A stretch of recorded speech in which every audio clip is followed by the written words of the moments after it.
ਸਤਿ ਸ਼੍ਰੀ ਅਕਾਲ। Fast way news ਦੇਖ ਰਹੇ ਸਾਰੇ ਦਰਸ਼ਕਾਂ ਦਾ ਸਵਾਗਤ। ਮੈਂ ਹਾਂ ਜਸਮੀਤ ਕੌਰ ਤੇ ਬੁਲੇਟਿਨ ਦੀ ਸ਼ੁਰੂਆਤ ਦੇ ਵਿੱਚ ਸਭ ਤੋਂ ਪਹਿਲਾਂ ਨਜ਼ਰ ਪਾਉਣੇ ਇਸ ਬੁਲੇਟਿਨ ਦੀਆਂ ਹੈਡਲਾਈਨਸ ਤੇ।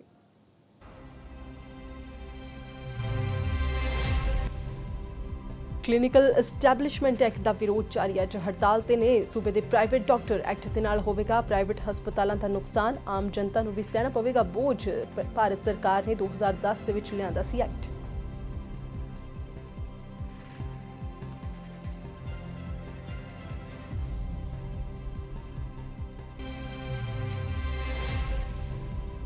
फिल्म पंजाब 1984 के गाने रंगरूट का मामला। गायक दिलजीत दोसांझ ने सांसद रवनीत बिट्टू नूं दिता जवाब। कहा सेंसर बोर्ड की मंजूरी तो बाद ही चलिया सी गाना ते फिल्म, फिर 6 साल बाद गाने ते विवाद क्यों।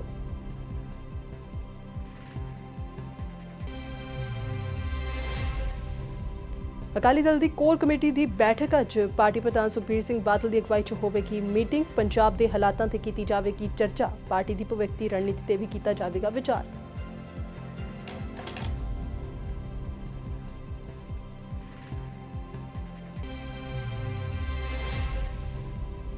बठिंडा के बंद पे थर्मल प्लांट की 1764 एकड़ जमीन के पुनर विकास नूं मिली मंजूरी। जनतक शिकायत निवारण नीति नूं प्रवानगी। शिकायतों के निपटारे का समा होगा तय। कोरोना की ज़्यादा टैस्ट करने के लिए 4 लैब कीतियां जाणगियां स्थापित। मुख्यमंत्री की अगवाई च कैबिनेट मीटिंग च लए गए अहम फैसले। तो पंजाब के विच कोरोना का लगातार बढ़ रहा आंकड़ा। 24 घंटिया के विच 200 के करीब नवे मामले आए सामने। 4250 हुई कुल मामलों की गिनती। 2840 हुए एक्टिव केस। हुण तक 101 लोगों ने वायरस के करके तोड़िया दम।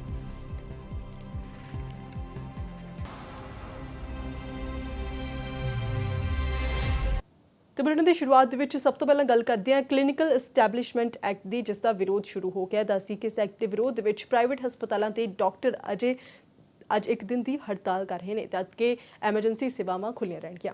ਇਸ ਐਕਟ ਦੇ ਤਹਿਤ ਸਰਕਾਰ ਨੇ ਜੋ ਨਿਯਮ ਬਣਾਏ ਨੇ ਉਹਨਾਂ ਨੂੰ ਲੈ ਕੇ ਪ੍ਰਾਈਵੇਟ ਹਸਪਤਾਲਾਂ ਦਾ ਬੇਹੱਦ ਨੁਕਸਾਨ ਹੋਵੇਗਾ ਅਤੇ ਆਮ ਲੋਕਾਂ ਨੂੰ ਵੀ ਇਸ ਦੀ ਮਾਰ ਝੱਲਣੀ ਪਵੇਗੀ ਅਤੇ 1 ਜੁਲਾਈ ਤੋਂ ਇਹ ਐਕਟ ਲਾਗੂ ਕੀਤਾ ਜਾਣਾ ਹੈ ਅਤੇ ਇਸ ਦਾ ਜੰਮ ਕੇ ਵਿਰੋਧ ਕੀਤਾ ਜਾ ਰਿਹਾ ਹੈ। ਇਹ ਐਕਟ ਭਾਰਤ ਸਰਕਾਰ ਦੇ ਵੱਲੋਂ ਸਾਲ 2010 ਦੇ ਵਿੱਚ ਲਿਆਂਦਾ ਗਿਆ ਸੀ ਅਤੇ ਉੱਥੇ ਦੱਸਦੀ ਕਿ ਕਈ ਸੂਬਿਆਂ ਨੇ ਇਸ ਨੂੰ ਲਾਗੂ ਨਹੀਂ ਕੀਤਾ, ਪਰ ਉੱਥੇ ਦੱਸਦੀ ਕਿ ਪੰਜਾਬ ਦੇ ਵਿੱਚ ਇਸ ਕਲੀਨਿਕਲ ਐਸਟੈਬਲਿਸ਼ਮੈਂਟ ਐਕਟ ਦਾ ਵਿਰੋਧ ਜਾਰੀ ਹੈ ਤੇ ਅੱਜ सूबे के प्राइवेट डॉक्टर जिहड़े ने वो हड़ताल के उत्ते ने ते एक्ट दे नाल प्राइवेट हस्पतालों का नुकसान होवेगा ते आम जनता नूं भी इसका बोझ सहना पै सकता है। तो अज दसदे कि प्राइवेट जो हस्पताल ने उन्हां दे डॉक्टर अज हड़ताल के उत्ते ने। हालांकि जिहड़ियां एमरजेंसी सेवावां ने वो जारी रहणगियां, पर डॉक्टरों के वल्लों विरोध किया जा रहा है। भारत सरकार के वल्लों लिआंदे गए इस एक्ट का जो कि साल 2010 के विच लिआंदा गया सी। कलीनिकल एस्टैबलिशमेंट एक्ट का वड्डे पद्धर ते विरोध किया जा रहा है। दस दिए कि निजी हस्पतालों नूं इसका काफ़ी नुकसान होवेगा ते एक्ट दे नाल जिहड़े प्राइवेट हस्पताल ने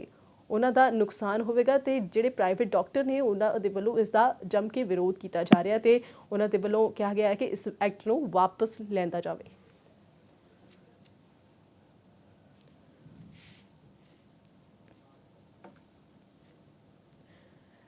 तो इस वक्त डॉक्टर मेजर सिंह साडे नाल जुड़े हुए ने। डॉक्टर साहब बहुत बहुत स्वागत है फास्ट वे न्यूज़ के उत्ते। ते जिस तरह के नाल अज हड़ताल की जा रही है, आखिरकार वजह की है कि क्यों आखिरकार प्राइवेट हस्पताल जिहड़े नुकसान दे विच जाणगे इस एक्ट दे नाल क्यों विरोध किया जा रहा है इसका? Thank you very much. ਹੁਣ ਸਾਡੇ ਸਟ੍ਰਾਈਕ ਅੱਜ ਇਸ ਲਈ ਹੋ ਰਹੀ ਹੈ ਕਿ ਪੰਜਾਬ ਸਰਕਾਰ ਕਲੀਨਿਕਲ ਐਸਟੈਬਲਿਸ਼ਮੈਂਟ ਐਕਟ ਲੈ ਕੇ ਆਈ ਹੈ। ਹਾਂਜੀ, ਇਹ ਐਕਟ ਗਵਰਨਮੈਂਟ ਆਫ ਇੰਡੀਆ ਨੇ 2010 ਦੇ ਵਿੱਚ ਪਾਸ ਕਰ ਦਿੱਤਾ ਸੀ, ਪਰ ਬਹੁਤੇ ਸਟੇਟਸ ਨੇ ਇਹਨੂੰ ਲਾਗੂ ਨਹੀਂ ਕੀਤਾ। ਪਿਛਲੀ ਸਰਕਾਰ ਨੇ ਵੀ ਇਸ ਦੇ ਉੱਤੇ ਵਿਚਾਰ ਵਟਾਂਦਰਾ ਕਰਕੇ ਇਸ ਨੂੰ ਖਾਰਜ ਕਰ ਦਿੱਤਾ ਸੀ, ਪਰ ਹੁਣ ਇਹ ਸਰਕਾਰ ਨਵੀਂ ਨੇ ਤੇ ਕੋਰੋਨਾ ਦੇ ਟਾਈਮ ਦੇ ਵਿੱਚ ਇੱਕ ਆਰਡੀਨੈਂਸ ਦੇ ਰੂਪ ਦੇ ਵਿੱਚ ਕਲੀਨਿਕਲ ਐਸਟੈਬਲਿਸ਼ਮੈਂਟ ਐਕਟ ਲਿਆ ਕੇ 20 ਦਿਨ ਪਹਿਲਾਂ ਹੁਣ 1 ਜੁਲਾਈ ਤੋਂ ਇਹਨੂੰ ਲਾਗੂ ਕਰਨ ਦਾ ਫੈਸਲਾ ਕੀਤਾ ਹੈ। ਇਸ ਦੇ ਮੇਨ ਪ੍ਰੋਵੀਜ਼ਨਸ ਇਹ ਹੈ ਵੀ ਤੁਹਾਡੀ ਬਿਲਡਿੰਗ ਕਿਸ ਤਰ੍ਹਾਂ ਹੋਣੀ ਚਾਹੀਦੀ ਹੈ, ਤੁਹਾਡੇ ਰੂਮਸ ਐਡੇ ਬਾਏ ਇੰਨੇ ਦੇ ਹੋਣੇ ਚਾਹੀਦੇ ਨੇ, ਐਗਜ਼ਾਮੀਨੇਸ਼ਨ ਰੂਮ ਇੰਨੇ ਬਾਏ ਹੋਣਾ ਚਾਹੀਦਾ, ਕੋਰੀਡੋਰ ਇੰਨੇ ਫੁੱਟ ਚੌੜਾ ਹੋਣਾ ਚਾਹੀਦਾ ਹੈ, ਤੁਹਾਡੇ ਇੰਨੇ ਬੈੱਡ ਇੰਨੇ ਥਾਂ 'ਚ ਲੱਗੇ ਹੋਣੇ ਚਾਹੀਦੇ ਨੇਗੇ, ਤੁਹਾਡਾ ਸਟਾਫ ਹੋਣਾ ਉਹ ਕੁਆਲੀਫਾਈਡ ਹੋਣਾ ਚਾਹੀਦਾ, ਉਹਨਾਂ ਨੂੰ ਇੰਨੀ ਪੇ ਦੇਣੀ ਹੈ, ਉਹਨਾਂ ਦੇ ਇੰਨੇ ਭੱਤੇ ਕੱਟੇ ਜਾਣੇ ਚਾਹੀਦੇ ਨੇਗੇ। ਠੀਕ ਹੈ। ਜਿਹੜੇ ਬਿਲਡਿੰਗ ਹੈ ਜਿਉਂ ਜਿਹੜੇ ਹਸਪਤਾਲ ਸਾਡੇ ਨੇ 70-80% ਜਿਹੜਾ ਹੈਗਾ ਇਨਫਰਾਸਟਰਕਚਰ ਹੈ ਉਹ ਮੀਡੀਅਮ ਤੇ ਸਮੌਲ ਹਸਪੀਟਲਸ ਨੇਗੇ। ਇਹ ਜਿਉਂ-ਜਿਉਂ ਸ਼ਹਿਰ ਦੀ ਵਸੋਂ ਵੱਧਦੀ ਗਈ ਉਸ ਹਿਸਾਬ ਨਾਲ ਇਹ ਗਲੀ ਮੁਹੱਲੇ ਉੱਥੇ ਬਣਦੇ ਗਏ, ਉੱਥੇ ਨਾਲ ਨਰਸਿੰਗ ਹੋਮ ਤੇ ਸਮਾਲ ਹਸਪੀਟਲ ਬਣਦੇ ਗਏ।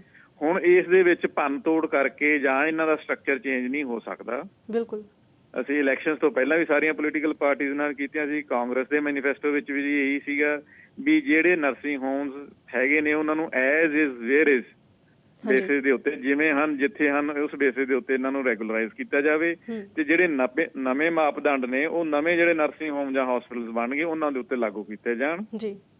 ਪਰ ਉਹਨਾਂ ਨੇ ਇਸ ਚੀਜ਼ ਨੂੰ ਉਸ ਵੇਲੇ ਆਪਣੇ ਮੈਨੀਫੈਸਟੋ ਵਿੱਚ ਰੱਖਿਆ ਸੀ, ਪਰ ਹੁਣ ਪਤਾ ਨਹੀਂ ਕੀ ਇੰਨੀ ਕਾਹਲੀ ਪੈ ਗਈ ਕਿ ਇਹਨੂੰ ਹੁਣ 1 ਤਰੀਕ ਤੋਂ ਹੀ ਲਾਗੂ ਕਰਨ ਦਾ ਫੈਸਲਾ ਕੀਤਾ। ਜਿਹੜਾ ਸਾਨੂੰ ਇਹ ਜੇ ਅਸੀਂ ਭੰਨ ਤੋੜ ਤਾਂ ਵੈਸੇ ਛੋਟੇ ਹਸਪੀਟਲ ਹੋ ਹੀ ਨਹੀਂ ਸਕਦੇ, ਜੇ ਕਰਦੇ ਵੀ ਆ ਤਾਂ ਉਹਦਾ ਖਰਚਾ ਇੰਨਾ ਵੱਧ ਜਾਣਾ ਹੈ ਕਿ ਉਹ ਸਾਰਾ ਫੇਰ ਮਰੀਜ਼ ਤੇ ਜਾਣਾ ਹੈ। ਡਾਕਟਰ ਪੇਸ਼ੈਂਟ ਦੀ ਰਿਲੇਸ਼ਨ ਹੈ ਜਿਹੜੀ ਉਹ ਹੋਰ ਖਰਾਬ ਹੋਏਗੀ। ਦੂਜਾ ਜੋ ਵੱਡਾ ਕੰਮ ਇਹ ਹੈ ਵੀ ਅਸੀਂ ਸੋਲਿਡ ਵੇਸਟ ਆ ਜਿਹੜਾ ਉਹ ਆਪਣੇ ਸਾਰੀਆਂ ਕੰਪਨੀਆਂ ਨੂੰ ਚੁਕਾਉਂਦੇ ਆ। ਲਿਕੁਇਡ ਵੇਸਟ ਤੇ ਸੀਵਰੇਜ ਉਹ ਕਹਿੰਦੇ ਟ੍ਰੀਟਮੈਂਟ ਪਲਾਂਟਸ ਲਗਾਏ ਜਾਣ। ਵੈਸੇ ਤਾਂ ਜਗ੍ਹਾ ਹੀ ਨਹੀਂ ਹੈ ਤੇ ਉਹਨਾਂ ਦਾ ਖਰਚਾ ਵੀ ਬਹੁਤ ਹੈ। ਜਦ ਅਸੀਂ ਸਰਕਾਰ ਨੂੰ ਸੀਵਰੇਜ ਟੈਕਸ ਦਿੰਦੇ ਹਾਂ ਤਾਂ ਫਿਰ ਸੀਵਰੇਜ ਟ੍ਰੀਟਮੈਂਟ ਪਲਾਂਟ ਲਾਉਣ ਦੀ ਸਾਨੂੰ ਇੱਥੇ ਕੀ ਲੋੜ ਹੈ? ਬਿਲਕੁਲ ਡਾਕਟਰ ਸਾਹਿਬ, ਜਿਸ ਤਰ੍ਹਾਂ ਦੇ ਨਾਲ ਇਸ ਵਕਤ ਕਰੋਨਾ ਦੀ ਮਹਾਮਾਰੀ ਚੱਲ ਰਹੀ ਹੈ ਤਾਂ ਉਸ ਦੌਰਾਨ ਹਸਪੀਟਲਸ ਦਾ ਬਹੁਤ ਵੱਡਾ ਯੋਗਦਾਨ ਹੈ। ਜਿਹੜੇ ਖਾਸ ਤੌਰ ਦੇ ਉੱਤੇ ਪ੍ਰਾਈਵੇਟ ਹਸਪੀਟਲਸ ਹੋ ਗਏ ਤਾਂ ਉੱਥੇ ਵੀ ਕੁਆਰੰਟੀਨ ਕੀਤੇ ਗਏ ਨੇ ਕਈ ਪੇਸ਼ੈਂਟਸ ਜਾਂ ਫਿਰ ਜਿਨ੍ਹਾਂ ਨੂੰ ਇਲਾਜ ਦੀ ਜ਼ਰੂਰਤ ਹੈ ਤਾਂ ਉਹ ਲਿਆਂਦੇ ਗਏ ਨੇ। ਤਾਂ ਇਸ ਸਮੇਂ ਦੇ ਵਿੱਚ ਜਦੋਂ ਇਹ ਔਖਾ ਸਮਾਂ ਚੱਲ ਰਿਹਾ ਤਾਂ ਉਸ ਦੌਰਾਨ ਇਹ ਸਾਰਾ ਜਿਹੜਾ ਐਕਟ ਲਿਆਂਦਾ ਜਾ ਰਿਹਾ, ਬਿਲਕੁਲ ਇਹ ਹਜੇ ਜ਼ਰੂਰ ਇਸ ਨੂੰ ਮੰਨਦੇ ਆ ਕਿ ਹਜੇ ਇਸ ਨੂੰ ਨਹੀਂ ਲਾਗੂ ਕੀਤਾ ਜਾਣਾ ਚਾਹੀਦਾ ਸੀ, ਇਸ 'ਤੇ ਥੋੜ੍ਹਾ ਵਿਚਾਰ ਵਟਾਂਦਰਾ ਹੋਣਾ ਚਾਹੀਦਾ ਸੀ। ਪਰ ਇਸ ਪੂਰੇ ਮਾਮਲੇ ਦੇ ਵਿੱਚ ਜੇ ਦੇਖੀਏ ਤਾਂ ਜੇਕਰ ਪੰਜਾਬ ਸਰਕਾਰ ਇਸ ਨੂੰ ਲਾਗੂ ਕਰਦੀ ਹੈ ਤਾਂ ਅੱਜ ਤੁਸੀਂ 1 ਦਿਨ ਦੀ ਹੜਤਾਲ ਰੱਖੀ ਹੈ, ਕੀ ਲੱਗਦਾ ਕਿ ਅਗਲੀ ਰਣਨੀਤੀ ਕੀ ਹੋਵੇਗੀ ਜੇ ਨਹੀਂ ਤੁਹਾਡੀ ਸੁਣਵਾਈ ਹੁੰਦੀ? ਤੇ ਸਾਨੂੰ ਆਪਣਾ ਸੰਘਰਸ਼ ਹੋਰ ਤੇਜ਼ ਕਰਨਾ ਪਵੇਗਾ ਜੀ। ਮੇਰੇ ਆਸਾਨ ਸਰਕਾਰ ਨੂੰ ਇਹੋ ਜਿਹਾ ਕੋਈ ਕੰਮ ਨਹੀਂ ਕਰਨਾ ਚਾਹੀਦਾ ਜਿਸ ਦੇ ਨਾਲ ਇਲਾਜ ਮਹਿੰਗਾ ਹੋਵੇ। ਸਾਨੂੰ ਤਾਂ ਉਹ ਉਪਰਾਲੇ ਕਰਨੇ ਚਾਹੀਦੇ ਹਨ ਜਿਹਦੇ ਨਾਲ ਇਲਾਜ ਸਸਤਾ ਹੋਵੇ। ਇਹ ਸਮਾਲ ਤੇ ਮੀਡੀਅਮ ਹਸਪੀਟਲਸ ਨੇ ਜਿਹੜੇ ਇਹ ਗੁਆਂਢ ਦੇ ਵਿੱਚ ਬੈਠੇ ਹੋਏ ਨੇ, ਇਹ ਬਹੁਤ ਸਸਤੇ ਔਰ ਵਧੀਆ ਇਲਾਜ ਕਰ ਰਹੇ ਨੇ। ਜੇ ਸਾਰੇ ਹਸਪਤਾਲ ਚੱਲ ਰਹੇ ਨੇ ਤਾਂ ਇਟ ਮੀਨਸ ਕਿ ਮਰੀਜ਼ ਉਹਨਾਂ ਤੋਂ ਸੈਟਿਸਫਾਈਡ ਨੇਗੇ। ਸਾਡੇ ਨਾਲ ਪਰਿਵਾਰ ਦੇ ਪਰਿਵਾਰ, ਪਿੰਡ ਦੇ ਪਿੰਡ ਜੁੜੇ ਹੋਏ ਨੇ, ਉਹ ਇੱਕ ਵਿਸ਼ਵਾਸ ਦੇ ਉੱਤੇ ਸਾਡੇ ਕੋਲ ਆਉਂਦੇ ਨੇ। ਜੇ ਉਹ ਸਾਡੇ ਕੋਲੋਂ ਸਹੀ ਇਲਾਜ ਕਰਕੇ ਸਾਡੇ ਇਲਾਜ ਤੋਂ ਖੁਸ਼ ਹੋ ਕੇ ਗਏ ਤਾਂ ਹੀ ਇਹ ਚੱਲ ਰਹੇ ਨੇ ਨਾ। ਜੀ ਬਿਲਕੁਲ। ਤੇ ਹੁਣ ਇਸ ਵੇਲੇ ਕਰੋਨਾ ਦਾ ਵਾਇਰ ਚੱਲ ਰਿਹਾ ਕਹਿਰ ਤੇ ਸਾਡਾ ਸਾਰਾ ਧਿਆਨ ਤਾਂ ਸਰਕਾਰ ਦਾ ਨਾਲੇ ਹਸਪੀਟਲ ਦਾ ਇੱਧਰ ਹੋਣਾ ਚਾਹੀਦਾ। ਤੇ ਹੁਣ ਅਸੀਂ ਕਿੱਥੇ ਭੰਨ ਤੋੜ ਕਰ ਸਕਦੇ ਹਾਂ, ਕਿੱਥੇ ਸਾਡਾ ਇਹ ਧਿਆਨ ਡਾਇਵਰਟ ਕੀਤਾ ਜਾ ਰਿਹਾ, ਇਹ ਬਿਲਕੁਲ ਗਲਤ ਹੈ। ਸਰਕਾਰ ਦਾ ਜਿਹੜਾ ਸਿਸਟਮ ਆਪਣਾ ਹੈ ਉਹ ਫੇਲ ਹੋ ਚੁੱਕਿਆ ਹੈ। ਹੈਲਥ ਬਜਟ ਸਾਡਾ 1.2% ਹੈ। ਅਸੀਂ ਇਹਦੇ ਬਾਅਦ ਧਿਆਨ ਨਹੀਂ ਦਿੱਤਾ। ਸਾਡੇ ਕੋਲ ਸਰਕਾਰੀ ਬੈੱਡ ਨਹੀਂ ਹੈਗੇ, ਸਾਡੇ ਕੋਲ ਵੈਂਟੀਲੇਟਰ ਨਹੀਂ, ਸਾਡੇ ਕੋਲ ICU ਬੈੱਡ ਨਹੀਂ ਹੈਗੇ। ਸਰਕਾਰ ਇੱਕ ਪ੍ਰੋਕਸੀ ਤਰੀਕੇ ਦੇ ਨਾਲ ਪ੍ਰਾਈਵੇਟ ਹੈਲਥ ਕੇਅਰ ਨੂੰ ਟੇਕ ਓਵਰ ਕਰਨਾ ਚਾਹੁੰਦੀ ਹੈ, ਉਹਨੂੰ ਕੰਟਰੋਲ ਕਰਨਾ ਚਾਹੁੰਦੀ ਹੈ।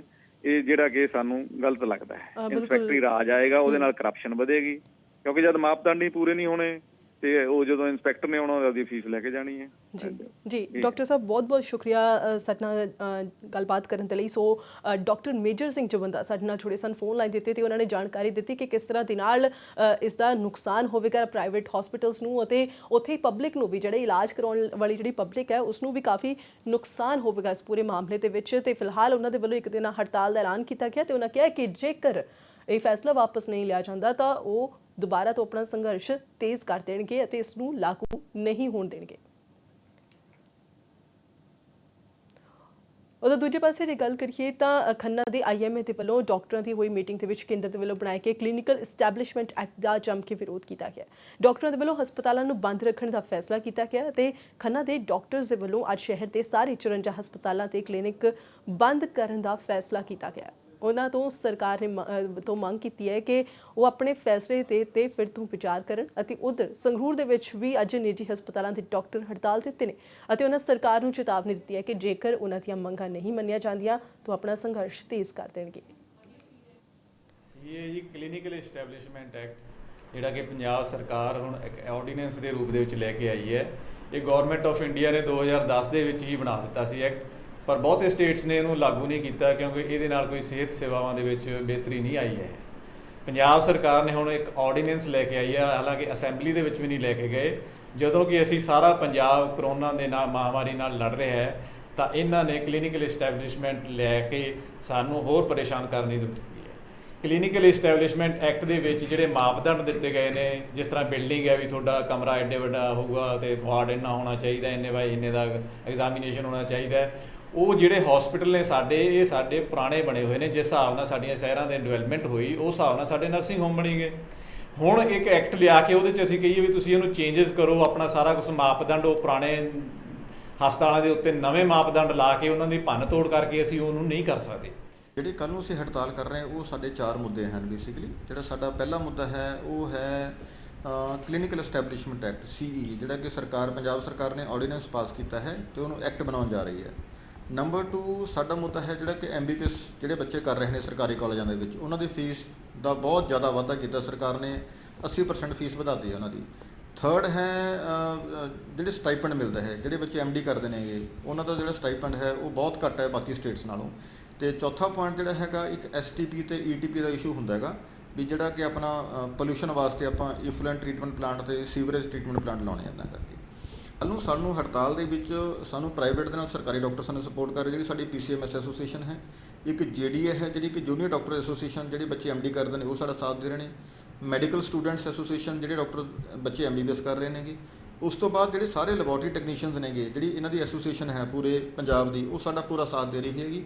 ਔਰ ਕੱਲ੍ਹ ਨੂੰ ਪੂਰੇ ਜ਼ਿਲ੍ਹੇ ਦੇ, ਪੂਰੇ ਪੰਜਾਬ ਦੇ ਸਾਰੇ ਪ੍ਰਾਈਵੇਟ ਹਸਪੀਟਲ ਤੇ ਸਾਰੀਆਂ ਲੈਬੋਰਟਰੀਜ਼ ਕੱਲ੍ਹ ਪੂਰਨ ਰੂਪ 'ਚ ਬੰਦ ਰਹਿਣਗੇ।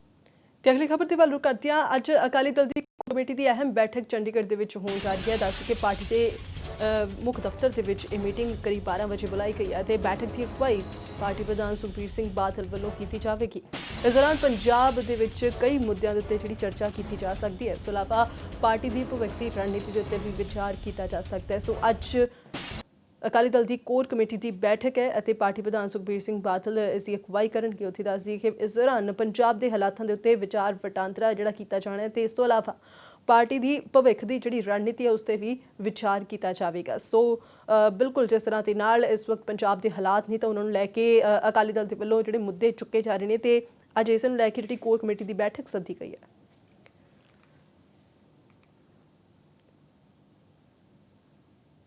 ਤੇ ਇਸ ਵਕਤ ਚੰਡੀਗੜ੍ਹ ਤੋਂ ਸਾਡੇ ਸਹਿਯੋਗੀ ਸੁਮਿਤ ਜੋਸ਼ੀ ਸਾਡੇ ਨਾਲ ਫੋਨ ਲਾਈਨ ਤੇ ਜੁੜੇ ਹੋਏ ਨੇ। ਸੁਮਿਤ, ਅੱਜ ਕੋਰ ਕਮੇਟੀ ਦੀ ਬੈਠਕ ਸੱਦੀ ਗਈ ਹੈ। ਜਿਸ ਤਰ੍ਹਾਂ ਦੇ ਨਾਲ ਪੰਜਾਬ ਕੈਬਨਿਟ ਦੀ ਬੈਠਕ ਹੋਈ ਹੈ ਕੱਲ ਤੇ ਉਹਦੇ ਵੱਡੇ ਫੈਸਲੇ ਜਿਹੜੇ ਪੰਜਾਬ ਕੈਬਨਿਟ ਦੇ ਵੱਲੋਂ ਲਏ ਗਏ ਨੇ, ਤਾਂ ਕੀ ਲੱਗਦਾ ਹੈ ਕਿ ਇਹਨਾਂ ਫੈਸਲਿਆਂ ਦੇ ਉੱਤੇ ਵੀ ਵਿਚਾਰ ਚਰਚਾ ਹੋ ਸਕਦੀ ਹੈ ਅੱਜ ਦੀ ਕੋਰ ਕਮੇਟੀ ਬੈਠਕ 'ਚ?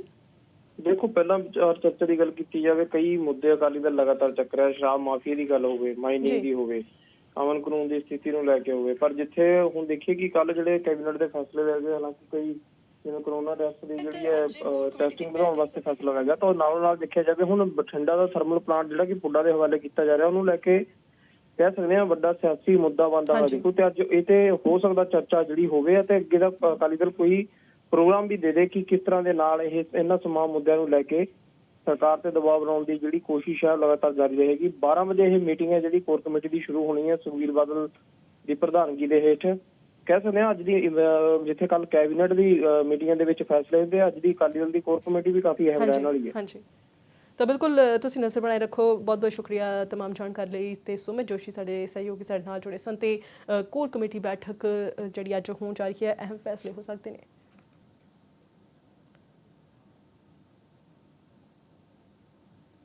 ਤੇ ਹੁਣ ਗੱਲ ਕਰਦੇ ਹਾਂ ਪੰਜਾਬ 1984 ਫਿਲਮ ਦੇ ਗਾਣੇ ਰੰਗਰੂਟ ਦੀ। ਦੱਸਦੀ ਕਿ ਇਸ ਮਾਮਲੇ ਤੇ ਬਿੱਟੂ ਦੇ ਵੱਲੋਂ ਜਿਹੜੇ ਸਵਾਲ ਚੁੱਕੇ ਗਏ ਸਨ, ਉਹਨਾਂ ਸਵਾਲਾਂ ਦਾ ਦਿਲਜੀਤ ਦੋਸਾਂਝ ਨੇ ਲਾਈਵ ਹੋ ਕੇ ਜਵਾਬ ਦਿੱਤਾ। ਦੱਸਦੀ ਕਿ ਉਹਨਾਂ ਕਿਹਾ ਕਿ 6 ਸਾਲ ਬਾਅਦ ਗਾਣੇ ਤੇ ਵਿਵਾਦ ਕਿਉਂ ਕੀਤਾ ਜਾ ਰਿਹਾ ਅਤੇ ਉਹਨਾਂ ਕਿਹਾ ਕਿ ਸੈਂਸਰ ਬੋਰਡ ਦੀ ਮਨਜ਼ੂਰੀ ਤੋਂ ਬਾਅਦ ਹੀ ਗਾਣਾ ਚੱਲਿਆ ਸੀ ਅਤੇ ਸਾਲ 2014 ਦੇ ਵਿੱਚ ਰਿਲੀਜ਼ ਗਾਣੇ ਨੂੰ ਹੁਣ ਮੁੱਦਾ ਕਿਉਂ ਬਣਾਇਆ ਜਾ ਰਿਹਾ।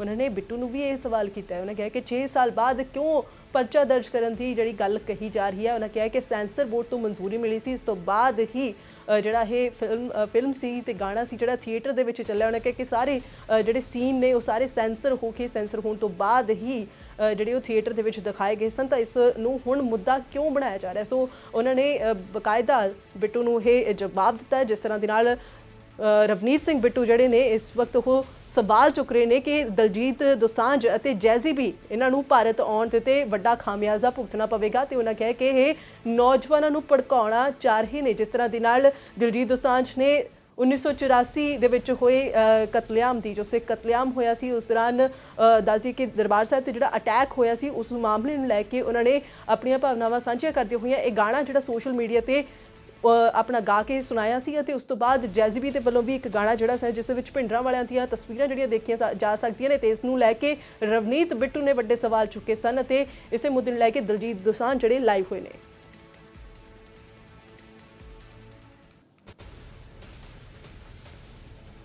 ਸੋ ਬਿਲਕੁਲ ਜਿਸ ਤਰ੍ਹਾਂ ਦੇ ਨਾਲ ਇਹ ਮੁੱਦਾ ਹੁਣ 6 ਸਾਲ ਬਾਅਦ ਜਿਸ ਤਰ੍ਹਾਂ ਦਲਜੀਤ ਦੋਸਾਂਝ ਨੇ ਕਿਹਾ ਹੈ ਕਿ ਆਪਣੇ ਸੋਸ਼ਲ ਮੀਡੀਆ ਪੋਸਟ ਦੇ ਵਿੱਚ ਉਹਨਾਂ ਕਿਹਾ ਹੈ ਕਿ ਕਿਉਂ ਆਖਿਰਕਾਰ 6 ਸਾਲ ਬਾਅਦ ਇਸ ਨੂੰ ਮੁੱਦਾ ਬਣਾਇਆ ਜਾ ਰਿਹਾ, ਇਸ ਨੂੰ ਲੈ ਕੇ ਉਹਨਾਂ ਨੇ ਸਵਾਲ ਚੁੱਕੇ ਨੇ। ਜੈਜ਼ੀ ਬੀ ਤੇ ਦੋਸਾਂਝ ਅੱਜ ਬੇਸ਼ੱਕ ਕੈਨੇਡਾ 'ਚ ਬੈਠੇ ਆ, ਪਰ ਜਿੱਦਣ ਇਹ ਲਾਕਡਾਊਨ ਖੁੱਲ੍ਹਣੇ ਆ, ਜਿੱਦਣ ਇਹ ਜਿਹੜਾ ਕੋਵਿਡ ਆ, ਕਰੋਨਾ ਨੇ ਜਾਣਾ, ਮਹਾਮਾਰੀ ਨੇ, ਸਭ ਕੁਝ ਜਹਾਜ਼ 에ਅਰਲਾਈਨਸ ਚੱਲਣੀਆਂ ਸ਼ੁਰੂ ਹੋ ਜਾਣੀਆਂ, ਮੁੜ ਕੇ ਇਹਨਾਂ ਨੇ ਪੰਜਾਬ 'ਚ ਹੀ ਆਉਣਾ ਤੇ ਉਰੇ ਹੀ ਤੁਸੀਂ ਆ ਕੇ ਇੰਡਸਟਰੀ 'ਚ ਕੰਮ ਕਰਨਾ। ਤੇ ਤੁਸੀਂ ਦੋਸਾਂਝ ਸਾਹਿਬ ਕਹਿ ਰਹੇ ਹੋ ਸਾਡੇ ਨੌਜਵਾਨਾਂ ਨੂੰ ਵੀ ਮੋਢੇ ਤੇ ਕਹੀ ਦੀ ਤੋਂ ਬੰਦੂਕ ਰੱਖ ਲਓ, ਰੰਗਰੂਟ ਬਣ ਜਾਓ। ਇਸ ਗੱਲ ਤੇ ਉਹ ਦੂਜਾ ਮੈਂ ਵੀਡੀਓ ਨਾਲ ਛੋਟੀ ਕਲਿੱਪ ਆ ਜਿਹੜਾ ਉਹ ਤੁਹਾਨੂੰ ਨਾਲ ਪਾ ਰਹੇ ਆ, ਜਿਹਦੇ ਵਿੱਚ ਇਹ ਬਾਲ ਖੜੇ ਹੋਣ ਕਰਨ ਵਾਲਾ ਜੈਜ਼ੀ ਬੀ ਉਰਿਓਂ ਤੁਸੀਂ ਬਣਾਇਆ, ਉਰਿਓਂ। ਮੈਂ ਨਹੀਂ ਇਹ ਗੱਲ ਕਹਿੰਦਾ, ਉਹਨਾਂ ਦੇ ਗਾਣੇ ਪਸੰਦ ਹੋ ਸਕਦੇ ਆ, ਉਹਨਾਂ ਦੀ ਪਿਕਚਰਾਂ ਪਸੰਦ ਹੋ ਸਕਦੀਆਂ, ਪਰ ਆਪਣੀ ਧਰਤੀ ਤੋਂ, ਆਪਣੇ ਪੰਜਾਬ ਤੋਂ ਵੱਧ ਜਿੱਥੇ ਸਾਨੂੰ ਜਨਮ ਦਿੱਤਾ ਉਹ ਤੋਂ ਵੱਧ ਕੋਈ ਨਹੀਂ। ਉਹਨਾਂ ਦਾ ਹੀ ਖਾ ਕੇ ਤੇ ਅੱਜ ਉਹ ਕਹਿ ਰਿਹਾ ਵੀ ਖਾਲਿਸਤਾਨ ਦੀ ਮੰਗ ਆ ਜਿਹੜੀ ਉਹ ਮੈਂ ਕਰਦਾ, ਤੇ ਨਾਲ ਇੱਕ ਗਾਣਾ ਵੀਡੀਓ ਪਾ ਰਿਹਾ ਵੀ ਬੰਦੂਕਾਂ ਕਿਸੇ ਦੇ ਹੱਥ 'ਚ ਕੋਈ, ਕਿਸੇ ਦੇ ਹੱਥ 'ਚ ਕੋਈ, ਵੀ ਇਹ ਬੰਦੂਕਾਂ ਚੱਕੋ। ਸਤਿ ਸ਼੍ਰੀ ਅਕਾਲ ਜੀ, ਮੈਂ ਦਲਜੀਤ ਦੋਸਾਂਝ। ਮੈਂ ਤੁਹਾਡੇ ਨਾਲ ਇੱਕ ਗੱਲ ਕਰਨੀ ਚਾਹੁੰਦਾ। ਮੈਂ ਇੱਕ ਵੀਡੀਓ ਦੇਖੀ ਹੈ ਜਿਹਦੇ ਬਾਰੇ ਮੈਂ ਤੁਹਾਡੇ ਨਾਲ ਗੱਲ ਕਰਨੀ ਹੈ, ਤੁਹਾਡੇ ਨਾਲ ਵੀ, ਤੇ ਇੱਕ ਕਾਂਗਰਸ ਦੇ ਐਮਪੀ ਨੇ, ਮੈਂ ਉਹਨਾਂ ਨੂੰ ਵੀ ਸੰਬੋਧਨ ਹੋਣਾ ਚਾਹੁੰਦਾ। ਸ਼ਾਇਦ ਉਹਨਾਂ ਨੂੰ ਕੋਈ ਮਿਸਅੰਡਰਸਟੈਂਡਿੰਗ ਹੈ। ਉਹਨਾਂ ਨੂੰ ਮੇਰੇ ਇੱਕ ਗਾਣੇ ਤੋਂ ਪ੍ਰੋਬਲਮ ਹੈ ਜਿਹੜਾ ਮੈਂ ਗਾ ਕੇ ਸੋਸ਼ਲ ਮੀਡੀਆ ਤੇ ਪਿਛਲੇ ਦੌਰਾਨ ਪਾਇਆ। ਗਾਣੇ ਦਾ ਨਾਮ ਹੈ ਰੰਗਰੂਟ। ਫਿਲਮ ਪੰਜਾਬ 1984 'ਚ ਮੈਂ ਉਹ ਗਾਇਆ ਸੀ। ਫਸਟ ਆਫ ਆਲ ਤਾਂ ਮੈਂ ਇਹ ਦੱਸਾਂ ਜੀ ਕਿ ਜਿਹੜਾ ਗਾਣਾ ਮੈਂ ਗਾ ਕੇ ਪਾਇਆ ਸੋਸ਼ਲ ਮੀਡੀਆ ਤੇ, ਇਹ ਕੋਈ ਗਾਣਾ ਨਵਾਂ ਨਹੀਂ ਹੈ। ਇਹ 2014 'ਚ ਫਿਲਮ ਰਿਲੀਜ਼ ਹੋਈ ਸੀ ਪੰਜਾਬ 1984, ਉਹਦੇ ਵਿੱਚ ਇਹ ਗਾਣਾ ਗਾਇਆ ਗਿਆ ਸੀ। ਇੰਡੀਅਨ ਗਵਰਨਮੈਂਟ ਸੈਂਸਰ ਬੋਰਡ ਵੱਲੋਂ ਇਹ ਫਿਲਮ ਪਾਸ ਹੈ। ਉਹਦਾ ਹਰ ਇੱਕ ਸੀਨ, ਉਹਦਾ ਹਰ ਇੱਕ ਗਾਣਾ ਪਾਸ ਹੋ ਕੇ ਥੀਏਟਰ ਦੇ ਵਿੱਚ ਚੱਲਿਆ, ਹਰ ਪੰਜਾਬੀ ਚੈਨਲ ਦੇ ਉੱਤੇ ਚੱਲਿਆ। ਜਦੋਂ film Indian government censor board pass ਕਰਦੀ ਹੈ ਉਦੋਂ ਹੀ ਥੀਏਟਰ 'ਚ ਲੱਗਦੀ ਹੈ, ਉਦੋਂ ਹੀ ਉਹਦਾ ਗਾਣਾ ਵੱਜ ਸਕਦਾ, ਉਦੋਂ ਹੀ ਉਹਦੇ ਸੀਨ ਜਿਹੜੇ ਉਹ ਥੀਏਟਰ 'ਚ ਚੱਲ ਸਕਦੇ ਨੇ।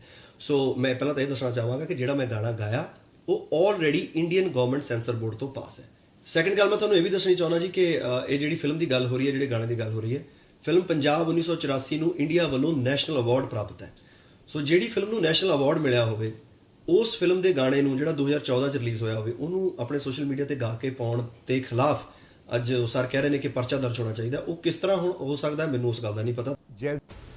ਸੋ ਬਿਲਕੁਲ ਇਸ ਮੁੱਦੇ ਨੂੰ ਲੈ ਕੇ ਦਲਜੀਤ ਦੋਸਾਂਝ ਨੇ ਵੀ ਸਵਾਲ ਚੁੱਕੇ ਨੇ। ਇੱਕ ਤਰ੍ਹਾਂ ਦਾ ਸਵਾਲ ਕੀਤਾ ਉਹਨਾਂ ਨੇ ਰਵਨੀਤ ਸਿੰਘ ਬਿੱਟੂ ਨੂੰ ਕਿ ਆਖਿਰਕਾਰ 6 ਸਾਲ ਬਾਅਦ ਇਸ ਨੂੰ ਮੁੱਦਾ ਕਿਉਂ ਬਣਾਇਆ ਜਾ ਰਿਹਾ, ਤੇ ਬਹੁਤ ਸਾਰੇ ਲੋਕ ਜਿਹੜੇ ਸੋਸ਼ਲ ਮੀਡੀਆ ਦੇ ਉੱਤੇ ਉਹ ਵੀ ਜਿਹੜੇ ਦਲਜੀਤ ਦੋਸਾਂਝ ਨੂੰ ਇਸ ਗੱਲ ਦੇ ਉੱਤੇ ਸਪੋਰਟ ਕਰਦੇ ਹੋਏ ਨਜ਼ਰ ਆ ਰਹੇ ਨੇ, ਕਿਉਂਕਿ ਇਹੀ ਜੋ ਉਹਨਾਂ ਦਾ ਸਵਾਲ ਹੈ ਕਿ 6 ਸਾਲ ਬਾਅਦ ਕਿਉਂ ਇਸ ਨੂੰ ਮੁੱਦਾ ਬਣਾਇਆ ਜਾ ਰਿਹਾ। ਤੇ ਉੱਥੇ ਇਲੈਕਸ਼ਨਸ ਨੂੰ ਲੈ ਕੇ ਵੀ ਬਿੱਟੂ ਦੇ ਉੱਤੇ ਜਿਹੜੇ ਸਵਾਲ ਉੱਠ ਰਹੇ ਨੇ ਕਿ ਕੀ ਆਖਿਰਕਾਰ ਜਿਹੜੇ ਇਲੈਕਸ਼ਨਸ ਆਉਣ ਵਾਲੇ ਨੇ ਹੁਣ 2022 ਦੇ ਵਿੱਚ, ਉਸ ਦੇ ਲਈ ਉਹਨਾਂ ਦੇ ਵੱਲੋਂ ਇਸ ਤਰ੍ਹਾਂ ਦੀ ਜਿਹੜੇ ਬਿਆਨਬਾਜ਼ੀ ਕੀਤੀ ਜਾ ਰਹੀ ਹੈ। ਤਾਂ ਇਸ ਤਰ੍ਹਾਂ ਦੇ ਬਹੁਤ ਸਾਰੀਆਂ ਜਿਹੜੀਆਂ ਗੱਲਾਂ ਨੇ ਉਹ ਸੋਸ਼ਲ ਮੀਡੀਆ ਦੇ ਉੱਤੇ ਡਿਸਕਸ ਕੀਤੀਆਂ ਜਾ ਰਹੀਆਂ ਨੇ, ਪਰ ਇਸ ਪੂਰੇ ਮਾਮਲੇ ਦੇ ਵਿੱਚ ਹੁਣ ਦੇਖਣਾ ਹੋਵੇਗਾ ਕਿ ਅਗਲੀ ਕਾਰਵਾਈ ਕੀ ਹੁੰਦੀ ਹੈ, ਕਿਉਂਕਿ ਬਿੱਟੂ ਦੇ ਵੱਲੋਂ ਪਰਚਾ ਦਰਜ ਕਰਨ ਦੀ ਮੰਗ ਕੀਤੀ ਜਾ ਰਹੀ ਹੈ। ਉੱਥੇ ਹੀ ਦਲਜੀਤ ਦੋਸਾਂਝ ਦੇ ਵੱਲੋਂ ਆਪਣਾ ਸਪਸ਼ਟੀਕਰਨ ਦਿੱਤਾ ਗਿਆ ਤੇ ਕਿਤੇ ਨਾ ਕਿਤੇ ਉਹਨਾਂ ਦੇ ਵੱਲੋਂ ਬਹੁਤ ਤੱਥਾਂ ਦੇ ਨਾਲ ਆਪਣੀ ਗੱਲ ਨੂੰ ਰੱਖਿਆ ਗਿਆ ਕਿ 6 ਸਾਲ ਪਹਿਲਾਂ ਸੈਂਸਰ ਬੋਰਡ ਤੋਂ ਪਾਸ ਹੋ ਕੇ ਅਤੇ ਇਹ ਫਿਲਮ ਜਿਹੜੀ ਸੀ ਅਤੇ ਇਹਦੇ ਗਾਣੇ ਜਿਹੜੇ ਸਨ ਉਹ ਥੀਏਟਰਸ ਦੇ ਵਿੱਚ ਵੀ ਚੱਲੇ ਨੇ ਤੇ ਨੈਸ਼ਨਲ ਅਵਾਰਡ ਪ੍ਰਾਪਤ ਹੋਇਆ ਸੀ ਪੰਜਾਬ 1984 ਨੂੰ। ਤੇ ਇਸ ਪੂਰੇ ਮਾਮਲੇ ਦੇ ਵਿੱਚ ਹੁਣ ਦੇਖਣਾ ਹੋਵੇਗਾ ਕਿ ਅਗਲੀ ਕੀ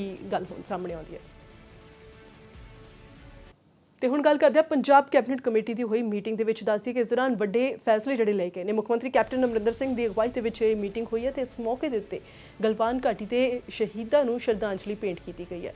ਇਸ ਮੌਕੇ ਦੇ ਉੱਤੇ ਕੈਬਨਿਟ ਦੇ ਵੱਲੋਂ ਜਿਹੜੇ ਅਹਿਮ ਫੈਸਲੇ ਲਏ ਗਏ ਨੇ ਉਹਨਾਂ ਦੇ ਵਿੱਚ ਬਠਿੰਡਾ ਦੇ ਬੰਦ ਪਏ ਥਰਮਲ ਪਲਾਂਟ ਦੇ ਬਾਰੇ ਅਹਿਮ ਫੈਸਲਾ ਲਿਆ ਗਿਆ ਹੈ। ਦੱਸ ਦਈਏ ਕਿ ਬਠਿੰਡਾ ਦੇ ਵਿੱਚ ਜਿਹੜਾ ਬੰਦ ਪਿਆ ਥਰਮਲ ਪਲਾਂਟ ਹੈ ਉਸੀ 1764 ਏਕੜ ਜ਼ਮੀਨ ਦੇ ਪੁਨਰ ਵਿਕਾਸ ਨੂੰ ਮਨਜ਼ੂਰੀ ਦੇ ਦਿੱਤੀ ਗਈ ਹੈ। ਇਸ ਪੂਰੇ ਮਾਮਲੇ ਦੇ ਵਿੱਚ ਜੇ ਗੱਲ ਕਰੀਏ ਤਾਂ ਬਿਲਕੁਲ ਅਕਾਲੀ ਦਲ ਦੇ ਵੱਲੋਂ ਵੀ ਇਸ ਮੁੱਦੇ ਨੂੰ ਜਿਹੜਾ ਚੁੱਕਿਆ ਜਾ ਰਿਹਾ ਤੇ ਉਸ ਪੂਰੇ ਮਾਮਲੇ ਵਿੱਚ ਗੱਲ ਕਰੀਏ ਯਕੀਨੀ ਬਣਾਉਣ ਦੇ ਲਈ ਪੰਜਾਬ ਦੇ ਮੁੱਖ ਮੰਤਰੀ ਨੇ ਇਸ ਪੂਰੇ ਮਾਮਲੇ ਦੇ ਵਿੱਚ ਜਿਹੜੇ ਥਰਮਲ ਪਲਾਂਟ ਦੀ 1764 ਏਕੜ ਜ਼ਮੀਨ ਤੇ ਪੁਨਰ ਵਿਕਾਸ ਨੂੰ ਮਨਜ਼ੂਰੀ ਦਿੱਤੀ ਹੈ ਤੇ ਉੱਥੇ ਦੱਸ ਦਈਏ ਕਿ ਪੁੱਡਾ ਦੇ ਵੱਲੋਂ ਇਸ ਨੂੰ ਪੁਨਰ ਵਿਕਸਿਤ ਕੀਤਾ ਜਾਣਾ ਹੈ ਤੇ ਉੱਥੇ ਦੱਸ ਦਈਏ ਕਿ PSPCL ਦੀ ਇਹ ਜ਼ਮੀਨ 80:20 ਆਮਦਨ ਹਿੱਸੇਦਾਰੀ ਯੋਜਨਾ ਤਹਿਤ ਮਕਾਨ ਉਸਾਰੀ ਅਤੇ ਸ਼ਹਿਰੀ ਵਿਕਾਸ ਵਿਭਾਗ ਅਧੀਨ ਪੁੱਡਾ ਨੂੰ ਸੌਂਪ ਦਿੱਤੀ ਜਾਵੇਗੀ। ਮੁੱਖ ਮੰਤਰੀ ਕੈਪਟਨ ਅਮਰਿੰਦਰ ਸਿੰਘ ਦੀ ਪ੍ਰਧਾਨਗੀ 'ਚ ਹੋਈ ਇਸ ਮੀਟਿੰਗ ਦੌਰਾਨ ਕੈਬਨਿਟ ਦੇ ਵੱਲੋਂ ਪੁੱਡਾ ਨੂੰ ਇਸ ਥਾਂ ਨੂੰ ਵਿਕਸਿਤ ਕਰਨ ਅਤੇ ਵੇਚੇ ਜਾਣ ਦੇ ਲਈ ਸੂਬੇ ਦੀ ਗਰੰਟੀ ਨਾਲ 100 ਕਰੋੜ ਰੁਪਏ ਤੱਕ ਦਾ ਕਰਜ਼ਾ ਚੁੱਕਣ ਦੀ ਵੀ ਪ੍ਰਵਾਨਗੀ ਦਿੱਤੀ ਹੈ।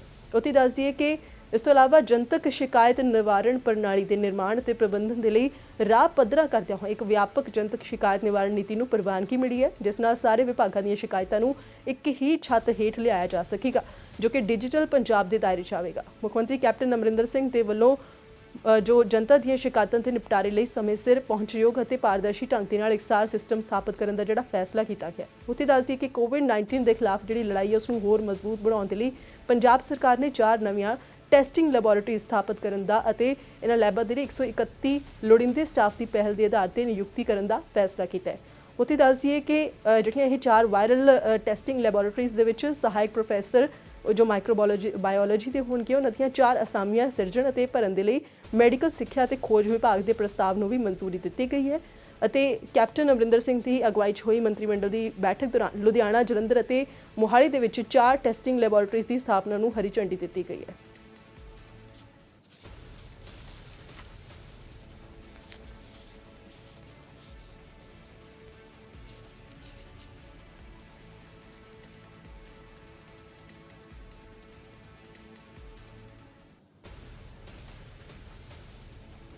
ਤੇ ਹੁਣ ਗੱਲ ਕਰਦੇ ਹਾਂ ਬਾਈ ਲੈਬ ਟੈਕਨੀਸ਼ੀਅਨਸ ਨੂੰ ਡਿਸਮਿਸ ਕਰਨ ਦੇ ਮਾਮਲੇ ਦੀ। ਦੱਸਦੀ ਕਿ ਸਿਹਤ ਵਿਭਾਗ ਦੇ ਵੱਲੋਂ ਇਹ ਫੈਸਲਾ ਜਿਹੜਾ ਸੀ ਇਹ ਲਿਆ ਗਿਆ ਸੀ ਤੇ ਬਾਅਦ ਦੇ ਵਿੱਚ ਇਸ ਫੈਸਲੇ ਦੇ ਉੱਤੇ ਰੋਕ ਲਗਾ ਦਿੱਤੀ ਗਈ ਹੈ। ਇਸ ਨੂੰ ਲੈ ਕੇ ਡਾਕਟਰ ਦਲਜੀਤ ਸਿੰਘ ਚੀਮਾ ਜੋ ਅਕਾਲੀ ਦਲ ਦੇ ਸੀਨੀਅਰ ਲੀਡਰ ਅਤੇ ਬੁਲਾ ਰਹੇ ਨੇ, ਉਹਨਾਂ ਦੇ ਵੱਲੋਂ ਪ੍ਰਤੀਕਰਮ ਦਿੱਤਾ ਗਿਆ ਤੇ ਉਹਨਾਂ ਨੇ ਪੰਜਾਬ ਸਰਕਾਰ ਦੇ ਉੱਤੇ ਸਵਾਲ ਚੁੱਕੇ ਨੇ। ਉਹਨਾਂ ਕਿਹਾ ਕਿ ਪੰਜਾਬ ਦੇ ਵਿੱਚ ਰਾਸ਼ਟਰਪਤੀ ਸ਼ਾਸਨ ਲਾਗੂ ਹੋ ਚੁੱਕਿਆ ਹੈ। ਬੜੀ ਅਜੀਬ ਗੱਲ ਹੈ ਕਿ ਕਿਸ ਤਰੀਕੇ ਪੰਜਾਬ ਦੀ ਜਿਹੜੀ ਸਰਕਾਰ ਹੈ ਇਹ ਕੰਮ ਕਰ ਰਹੀ ਹੈ। ਐਂ ਲੱਗਦਾ ਕਿ ਜਿਵੇਂ ਸੂਬੇ ਦੇ ਵਿੱਚ ਰਾਸ਼ਟਰਪਤੀ ਰਾਜ ਜਿਹੜਾ ਉਹ ਲਾਗੂ ਹੋ ਗਿਆ।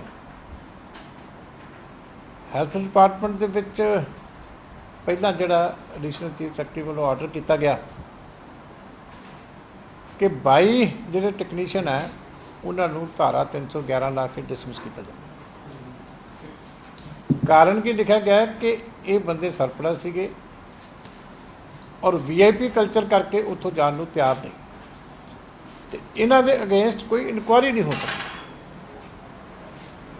ਜੇ ਸਰਕਾਰ ਲੈਬ ਟੈਕਨੀਸ਼ੀਅਨ ਦੇ ਅਗੇਂਸਟ ਇੱਕ ਫੇਅਰ ਇਨਕੁਆਇਰੀ ਨਹੀਂ ਕਰ ਸਕਦੀ ਤੇ ਫਿਰ ਸਰਕਾਰ ਨੂੰ ਸਰਕਾਰ ਕਹਾਉਣ ਦਾ ਹੱਕ ਨਹੀਂ ਹੈ। ਇਹਨਾਂ ਨੂੰ ਸਰਕਾਰ ਛੱਡ ਦੇਣੀ ਚਾਹੀਦੀ। ਇਹ ਜਿਸ ਤਰੀਕੇ ਕੰਮ ਅਫਸਰਸ਼ਾਹੀ ਦਾ ਹਾਵੀ ਹੋ ਗਿਆ ਪੰਜਾਬ ਦੇ ਵਿੱਚ, ਉਹਦੇ ਤੋਂ ਮੈਨੂੰ ਲੱਗਦਾ ਕਿ ਸਾਰੇ ਮੰਤਰੀਆਂ ਨੂੰ ਆਪਣੇ ਅਹੁਦੇ ਪਰ ਛੱਡ ਦੇਣੇ ਚਾਹੀਦੇ। ਜਦੋਂ ਤੁਸੀਂ ਫੈਸਲਾ ਹੀ ਨਹੀਂ ਕੁਝ ਕਰ ਸਕਦੇ, ਤੁਹਾਨੂੰ ਕੋਈ ਅਫਸਰ ਹੀ ਨਹੀਂ ਸਮਝਦਾ, ਤੇ ਤੁਸੀਂ ਕਿਸ ਗੱਲ ਵਾਸਤੇ ਜਿਹੜੇ ਹੈਗੇ ਆ ਉੱਥੇ ਕੁਰਸੀ ਦੇ ਉੱਤੇ ਬੈਠੇ ਹੋ? ਦੇਖੋ ਬੜੀ ਅਜੀਬ ਗੱਲ ਹੈ। ਤੇ ਅਗਲੀ ਖਬਰ ਦੇ ਵੱਲ ਕਰਦੇ ਹਾਂ, ਗੱਲ ਕਰਾਂਗੇ ਕਰੋਨਾ ਦੀ। ਦੱਸੀ ਕਿ ਪੰਜਾਬ ਦੇ ਵਿੱਚ ਲਗਾਤਾਰ ਕਰੋਨਾ ਦੇ ਮਾਮਲੇ ਵੱਧ ਰਹੇ ਨੇ। 24 ਘੰਟਿਆਂ ਦੇ ਅੰਦਰ 200 ਦੇ ਕਰੀਬ ਨਵੇਂ ਕੇਸ ਜਿਹੜੇ ਸਾਹਮਣੇ ਆਏ ਨੇ ਤੇ ਕਰੋਨਾ ਦੇ ਕੁੱਲ ਮਾਮਲੇ ਹੁਣ 4250 ਹੋ ਗਏ ਨੇ ਸੂਬੇ ਦੇ ਵਿੱਚ। ਐਕਟਿਵ ਕੇਸਾਂ ਦੀ ਜੇ ਗੱਲ ਕਰੀਏ ਤਾਂ ਇਸ ਦੀ ਗਿਣਤੀ 2840 ਹੋ ਗਈ ਹੈ ਤੇ ਹੁਣ ਤੱਕ 100 ਲੋਕਾਂ ਦੀ ਮੌਤ ਹੋ ਚੁੱਕੀ ਹੈ ਕਰੋਨਾ ਵਾਇਰਸ ਦੀ ਵਜ੍ਹਾ ਨਾਲ। ਤੇ ਦੱਸ ਦਈਏ ਕਿ ਜਲੰਧਰ ਦੇ ਵਿੱਚ 46 ਮਾਮਲਿਆਂ ਦੀ ਪੁਸ਼ਟੀ ਹੋਈ ਹੈ। ਲੁਧਿਆਣਾ ਦੇ ਵਿੱਚ 34 ਮਾਮਲਿਆਂ ਦੀ ਜਿਹੜੇ ਪੁਸ਼ਟੀ ਕੀਤੀ ਗਈ ਹੈ ਤੇ 34 ਦੀ ਰਿਪੋਰਟ ਪੋਜ਼ਿਟਿਵ ਆਈ ਹੈ। ਅੰਮ੍ਰਿਤਸਰ ਦੇ ਵਿੱਚ 28 ਲੋਕਾਂ ਦੀ ਜਿਹੜੀ ਰਿਪੋਰਟ ਹੈ ਉਹ ਪੋਜ਼ਿਟਿਵ ਆਈ ਹੈ ਤੇ ਸੰਗਰੂਰ ਦੇ ਵਿੱਚ ਇਹ ਆંકੜਾ 15 ਹੈ ਤੇ ਫਾਜ਼ਿਲਕਾ ਦੇ ਵਿੱਚ 13 ਨਵੇਂ ਕੇਸਾਂ ਦੀ ਪੁਸ਼ਟੀ ਹੋਈ ਹੈ। ਸ਼੍ਰੀ ਫਤਿਹਗੜ੍ਹ ਸਾਹਿਬ ਦੀ ਗੱਲ ਕਰੀਏ ਤਾਂ ਇੱਥੇ ਵੀ 10 ਮਾਮਲੇ ਜਿਹੜੇ ਨੇ ਉਹ ਸਾਹਮਣੇ ਆਏ ਨੇ ਤੇ ਬਠਿੰਡਾ ਤੋਂ 4 ਤੇ ਫਿਰੋਜ਼ਪੁਰ ਤੋਂ ਇੱਕ ਨਵਾਂ ਕੇਸ ਜਿਹੜਾ ਸਾਹਮਣੇ ਆਇਆ। ਸੋ ਇਹ ਉਹਨਾਂ ਦੀ ਗਿਣਤੀ ਹੈ ਜਿਹੜੇ ਕਿ ਬੀਤੇ 24 ਘੰਟਿਆਂ ਦੇ ਵਿੱਚ ਮਾਮਲੇ ਆਏ ਨੇ। ਸੋ ਦੱਸ ਦਈਏ ਕਿ ਕਰੀਬ 200 ਮਾਮਲੇ ਜਿਹੜੇ ਉਹ ਸਾਹਮਣੇ ਆ ਚੁੱਕੇ ਨੇ 24 ਘੰਟਿਆਂ ਦੌਰਾਨ ਅਤੇ ਇਸ ਦੌਰਾਨ 4250 ਜਿਹੜੀ ਕੁੱਲ ਮਾਮਲਿਆਂ ਦੀ ਗਿਣਤੀ ਹੋ ਗਈ ਹੈ ਤੇ 2840 ਐਕਟਿਵ ਕੇਸ ਨੇ।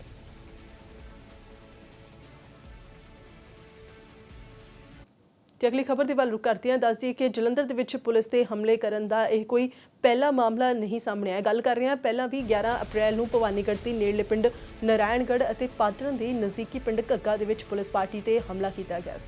ਉੱਥੇ 12 ਅਪ੍ਰੈਲ ਨੂੰ ਪਟਿਆਲਾ ਦੇ ਇੱਕ ਪਿੰਡ ਦੀ ਸਬਜ਼ੀ ਮੰਡੀ ਦੇ ਵਿੱਚ ਨਿਹੰਗਾਂ ਦੇ ਵੱਲੋਂ ਪੁਲਿਸ ਤੇ ਹਮਲਾ ਕਰ ਦਿੱਤਾ ਗਿਆ ਤੇ ਇੱਕ ਪੁਲਿਸ ਮੁਲਾਜ਼ਮ ਦਾ ਹੱਥ ਵੱਢ ਦਿੱਤਾ ਗਿਆ ਸੀ। ਇਸੇ ਦੌਰਾਨ ਜੇ ਗੱਲ ਕਰੀਏ ਤਾਂ 4 ਮਈ ਨੂੰ ਸ਼੍ਰੀ ਮੁਕਤਸਰ ਸਾਹਿਬ ਦੇ ਪਿੰਡ ਦੂਹੇਵਾਲਾ ਵਿੱਚ ਪੁਲਿਸ ਤੇ ਸਬਜ਼ੀ ਵਾਲੇ ਤੇ ਹਮਲਾ ਕਰ ਦਿੱਤਾ ਗਿਆ ਸੀ ਅਤੇ ਉੱਥੇ ਦੱਸੀ ਕਿ ਇਸੇ ਤਰ੍ਹਾਂ 11 ਮਈ ਨੂੰ ਜਲਾਲਾਬਾਦ ਦੇ ਵਿੱਚ 4 ਨਕਾਬਪੋਸ਼ਾਂ ਨੇ ਹਮਲਾ ਕਰਕੇ 3 ਪੁਲਿਸ ਮੁਲਾਜ਼ਮਾਂ ਨੂੰ ਜ਼ਖਮੀ ਕੀਤਾ ਅਤੇ 17 ਮਈ ਨੂੰ ਪਿੰਡ ਟਿੰਡਾਵਾਲਾ ਦੇ ਵਿੱਚ ਇੱਕ ਪੁਲਿਸ ਮੁਲਾਜ਼ਮ ਨੂੰ ਨਸ਼ੇੜੀਆਂ ਦੇ ਵੱਲੋਂ ਲੁੱਟਿਆ ਗਿਆ ਅਤੇ 21 ਮਈ ਨੂੰ ਮੁਕਤਸਰ ਸਾਹਿਬ ਦੇ SPH ਨੂੰ 2 ਨੌਜਵਾਨਾਂ ਵੱਲੋਂ ਲੁੱਟਣ ਦੀ ਕੋਸ਼ਿਸ਼ ਕੀਤੀ ਗਈ ਅਤੇ ਉੱਥੇ ਹੀ 9 ਜੂਨ ਨੂੰ ਮੋਗਾ ਵਿਖੇ ਪੁਲਿਸ ਪਾਰਟੀ ਤੇ ਕੁਝ ਲੋਕਾਂ ਵੱਲੋਂ ਫਾਇਰਿੰਗ ਕੀਤੀ ਗਈ ਅਤੇ ਇਸ ਦੌਰਾਨ ਇੱਕ ਪੁਲਿਸ ਮੁਲਾਜ਼ਮ ਦੀ ਮੌਤ ਹੋ ਗਈ ਸੀ।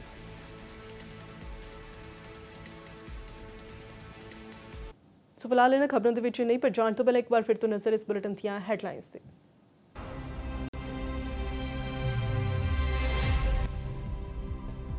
ਕਲੀਨਿਕਲ ਐਸਟੈਬਲਿਸ਼ਮੈਂਟ ਐਕਟ ਦਾ ਵਿਰੋਧ ਜਾਰੀ। ਅੱਜ ਹੜਤਾਲ ਤੇ ਸੂਬੇ ਦੇ ਪ੍ਰਾਈਵੇਟ ਡਾਕਟਰ ਐਕਟ ਦੇ ਨਾਲ ਹੋਵੇਗਾ ਪ੍ਰਾਈਵੇਟ ਹਸਪਤਾਲਾਂ ਦਾ ਨੁਕਸਾਨ, ਆਮ ਜਨਤਾ ਨੂੰ ਵੀ ਸਹਿਣਾ ਪਵੇਗਾ ਬੋਝ। ਭਾਰਤ ਸਰਕਾਰ ਨੇ 2010 ਦੇ ਵਿੱਚ ਲਿਆਂਦਾ ਸੀ clinical establishment act.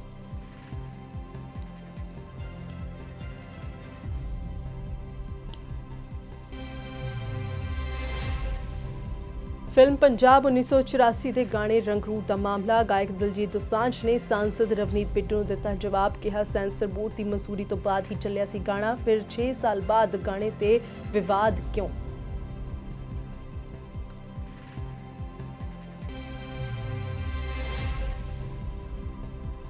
Akali Dal ਦੀ ਕੋਰ ਕਮੇਟੀ ਦੀ ਬੈਠਕ ਅੱਜ। ਪਾਰਟੀ ਪ੍ਰਧਾਨ ਸੁਖਬੀਰ ਸਿੰਘ ਬਾਦਲ ਦੀ ਅਗਵਾਈ 'ਚ ਹੋਵੇਗੀ ਮੀਟਿੰਗ। ਪੰਜਾਬ ਦੇ ਹਾਲਾਤਾਂ ਤੇ ਕੀਤੀ ਜਾਵੇਗੀ ਚਰਚਾ। ਪਾਰਟੀ ਦੀ ਭਵਿੱਖ ਦੀ ਰਣਨੀਤੀ ਤੇ ਵੀ ਕੀਤਾ ਜਾਵੇਗਾ ਵਿਚਾਰ।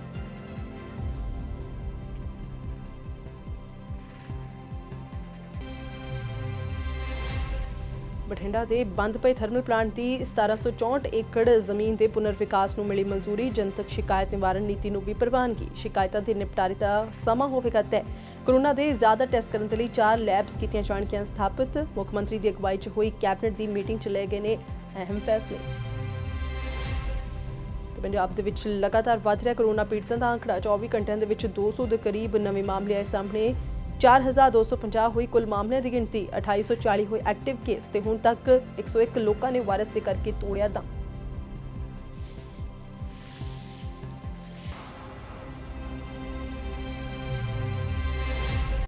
ਸੋ ਫਿਲਹਾਲ ਇਸ ਬੁਲੇਟਿਨ ਦੇ ਵਿੱਚ ਇਹ ਨਹੀਂ। ਮੈਨੂੰ ਤੇ ਇਜਾਜ਼ਤ। ਧੰਨਵਾਦ।